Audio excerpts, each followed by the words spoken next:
जरा सोचिए एक ऐसी दुनिया के बारे में जहां एक पूरी की पूरी सभ्यता सिर्फ 24 घंटे के अंदर अंदर बनती भी है और मिट भी जाती है।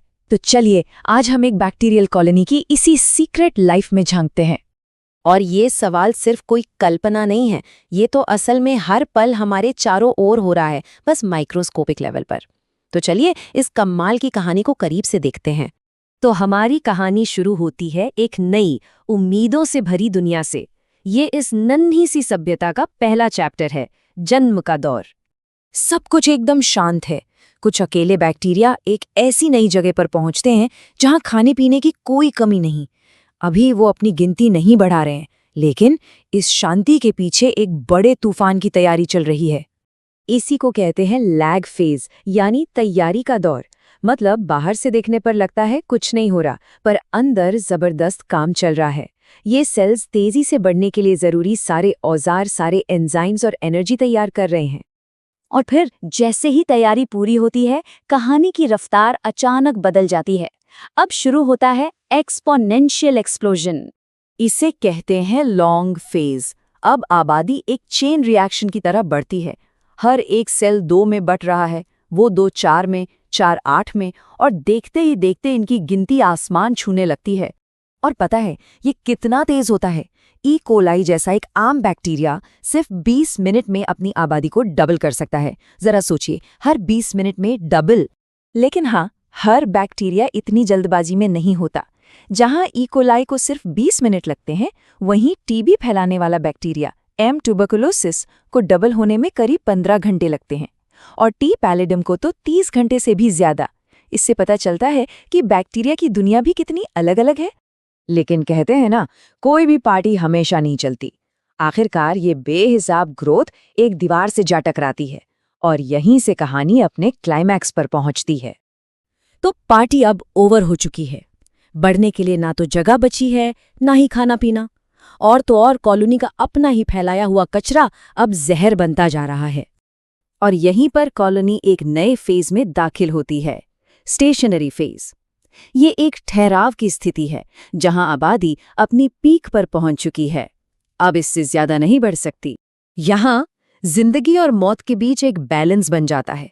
जितने नए सेल्स पैदा हो रहे हैं, ठीक उतने ही पुराने सेल्स मर भी रहे हैं। और जब ये दोनों रेट बराबर हो जाते हैं, तो आबादी स्थिर हो जाती है, मतलब स्टेबल। पर कहानी यहाँ खत्म नहीं होती। अब फोकस बर्बादी से हटकर सर्वाइवल पर जाता है, और हम देखते हैं मुश्किल हालात में भी जिंदा रहने की एक कमाल की कला। धीरे धीरे हालात इतने बिगड़ जाते हैं कि कॉलोनी डेथ फेज में चली जाती है। अब मरने वाले सेल्स की गिनती पैदा होने वालों से कहीं ज्यादा हो जाती है, और आबादी तेजी से गिरने लगती है। लेकिन जैसा हमने कहा, ये सबका अंत नहीं है। कुछ जिद्दी सर्वाइवर्स हार नहीं मानते। वो लड़ने का फैसला करते हैं और अपने अंदर छिपे कुछ कमाल के सर्वाइवल मैकेनिज्म को एक्टिवेट कर लेते हैं। और उनके सर्वाइवल के तरीके सच में हैरान करने वाले हैं। वो खुद को सिकोड़कर छोटा कर लेते हैं, अपनी डीएनए को बहुत मजबूती से पैक कर लेते हैं, और ऐसे खास प्रोटीन बनाते हैं जो उन्हें भूखे मरने से बचाते हैं। इतना ही नहीं, वो अपनी बाहरी दीवारों को और मजबूत बना लेते हैं और अंदर के डैमेज को भी रिपेयर करते रहते हैं। इनमें से एक सबसे दिलचस्प तरीका है डीपीएस प्रोटीन का इस्तेमाल। ये प्रोटीन बैक्टीरिया के डीएनए से चिपक जाते हैं और उसके चारों तरफ एक प्रोटेक्टिव शील्ड, एक कवच बना लेते हैं। ये कुछ ऐसा है मानो आने वाली पीढ़ियों के जेनेटिक ब्लूप्रिंट को हर हाल में बचाना हो। तो सवाल ये है कि बैक्टीरिया का ये माइक्रोस्कोपिक ड्रामा हमारे लिए क्यों जरूरी है? चलिए अब इस पूरे साइकिल को अपनी असल जिंदगी से जोड़कर देखते हैं। असल में इस जानकारी का इस्तेमाल हम हर रोज करते हैं। जैसे हम गर्मी का इस्तेमाल करके मेडिकल औजारों को स्टेरिलाइज करते हैं, है ना?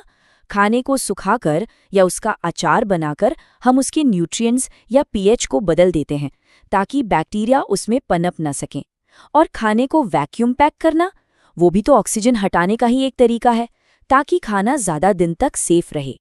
तो सीधी सी बात है, इस लाइफ साइकिल को समझकर ही हम इस माइक्रोस्कोपिक दुनिया को कंट्रोल कर पाते हैं।